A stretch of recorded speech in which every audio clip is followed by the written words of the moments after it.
যত অন্যায় অপরাধ যদি আমরা করে থাকি, আমার মাওলার দরবারে যদি ক্ষমা চাই, আল্লাহ তাআলা আমাদেরকে ক্ষমা করে দিবেন। কারণ নবীর দয়া যার উপরে আছে, নবীর দয়া, নবীর ভালোবাসা যার অন্তরের মধ্যে আসবে, তার অন্তরের মধ্যে আল্লাহর ভয় থাকতে পারে। আল্লাহর রাসূল পাক সাল্লাল্লাহু আলাইহি ওয়াসাল্লাম বুখারীর বর্ণনার মধ্যে এসেছে, নবীর একজন সাহাবা ছিলেন একেবারে খাটো।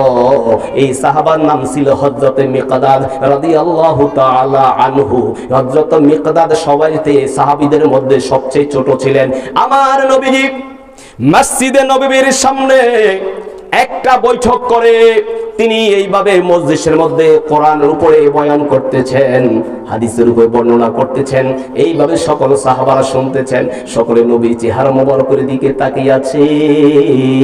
সকল সাহাবারা আবার নবীর চেহারার দিকে তাকায়, কিন্তু মিকদাদ কোনোদিন নবীর চেহারা মোবারক দেখতে পারে না। সবাই সামনে ছোট, ওই ছোট মানুষ হওয়ার পরে কেউ তাকে এইভাবে দেখার সুযোগ দেয় না।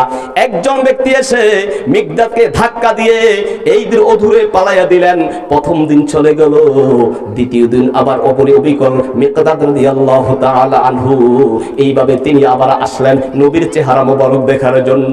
দাঁড়াইলে একজন সাহাবা বলেন, তুমি একটু দাঁড়াও। অন্য আরেক ব্যক্তি এসে মিকদাদ রাদিয়াল্লাহু তাআলা আনহুকে এইভাবে জায়গা থেকে সরিয়ে দিলেন। মিকদাদ নবীর চেহারাটা এখনো দেখে নাই, কিন্তু সকল সাহাবারা আমার নবী যখন বয়ান করে, ওপর সকল সাহাবারা আমার নবীর চেহারা মোবারকের দিকে তাকাইয়া থাকে। সত্যায় কিতাবে এসেছে তাদের চোখের বাইল পাতা কখনো নড়াছড়া করে না।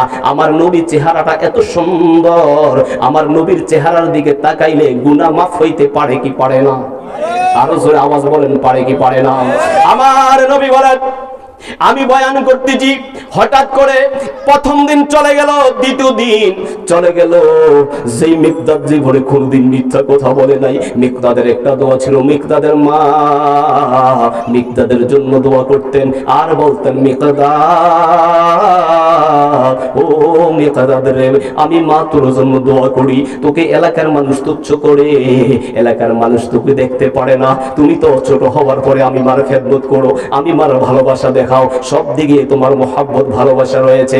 তৃতীয় দিন যখন এইভাবে আমার নবীজি যখন বয়ান করা আরম্ভ করলেন, মিকদাদ আজকে অন্যদিন কাফর পরে এসেছেন, আজকে নবী হঠাৎ করে এখানে বয়ান শুরু করেছেন। মিকদাদ আসতে একটু লেট হয়ে গিয়েছে, প্রচন্ড শীত, এই শীতের ভিতরে মিকদাদ থরথর করে কাঁপা আরম্ভ হয়েছে।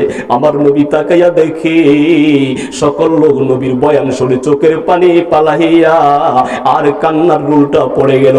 আমার নবীজি তাকাইয়া দেখতেছেন, কোন লোক তাকে একটু সামনে আসার সুযোগ দেয় না। মিকদাদ পিছনে, আমার নবী তাকাইয়া রয়েছেন। আমার নবী বলেন, আমি তাকাইয়া দেখতেছি মিকদাদ থরথর করে মানুষের পিছনে কান্না করতেছি। আমি নবীর চেহারা মোবারক দেখার জন্য আমি নবী বয়ান বন্ধ করি। এইভাবে যখন সাহাবীদের মাঝখান দিয়ে রওনা হইয়া হযরত মিকদাদের কাছে চলে গেলাম, চলে যাওয়ার পরে মিকদাদ আমি নবীর চেহারা মোবারকের দিকে তাকিয়ে আছে। সবাই চিল্লে একবার বলা যাবে নি আল্লাহু আকবার। আমার নবীজি ওই মিকদাদ রাদিয়াল্লাহু তাআলা আনহুর ওই চেহারা মোবারকের দিকে তাকিয়ে রইলেন। আমার নবী মিকদাদের চেহারা মোবারকের দিকে তাকাইলে ডাকে দিয়ে বলেন, মিকদাদ,